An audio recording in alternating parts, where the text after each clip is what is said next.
More. Heat waves, storms and droughts worse. 2023 California storms. 2023 California storm. 2023 Turkey-Syria earthquake. 2023 Turkey-Syria earthquake. 2023 U.S. tornadoes. 2023 U.S. tornadoes. 2023 São Paulo, Brazil floods.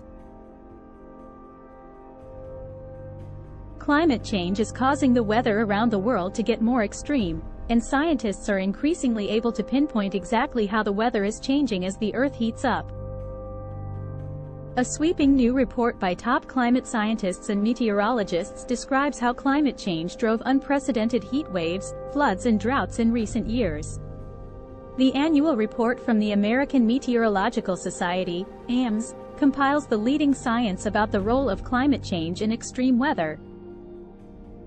The Earth is already about 2 degrees Fahrenheit hotter than it was in the late 1800s, and scientists warn that humans must cut greenhouse gas emissions in half this decade to avoid catastrophic warming later this century. One way to understand and predict the effects of a hotter Earth is to look for the fingerprints of climate change on extreme weather events such as floods, heat waves and droughts. The last decade has seen huge leaps forward for the field known as extreme event attribution science, which uses statistics and climate models to detect global warming's impact on weather disasters. The extreme drought in California and Nevada in 2021, for example, was 6 times more likely because of climate change. According to the new report, one of the major findings is that heat waves that were once considered almost impossible are now becoming more probable. The intensity of extreme heat events is greater than ever before, and they are expected to become the new normal in the near future. In October 2021, parts of South Korea experienced average temperatures that were 7 degrees Fahrenheit higher than average. In the past, that would have been an exceedingly rare heat wave, something that would never occur twice in a millennium, let alone in a person's lifetime.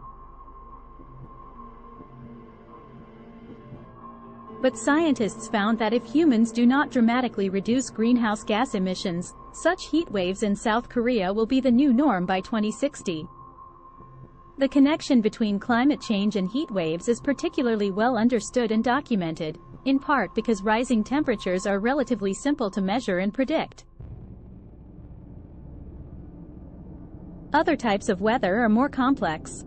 Climate change affects hurricanes, for instance, in many ways, from changing the temperature of the air and the water, to potentially affecting wind patterns and ocean currents. For that reason, scientists tend to focus on individual effects of a storm, such as coastal flooding from storm surge and sea level rise or inland flooding from abnormally heavy rain. Such floods are particularly dangerous when they occur at the same time. Hurricane Ian brought both extreme storm surge and extreme rain to Florida last year, which led to deadly and destructive flooding across a huge swath of the state. The AMS report highlights these so-called compound events, where climate change causes 2 extreme things to happen at the same time, because they can have such profound effects. The megadrought in the western U.S. is a prime example, Hull says. The drought was caused by simultaneous extreme heat and lack of precipitation. That, in turn, causes a cascade of other hazards, including more wildfire risk and ecological destruction. Understanding how climate change will affect extreme weather in the future, and how common these types of disasters will become as the Earth continues to heat up, is crucial for elected officials and business leaders, says Kapnick, the chief scientist at NOAA. Thanks for watching.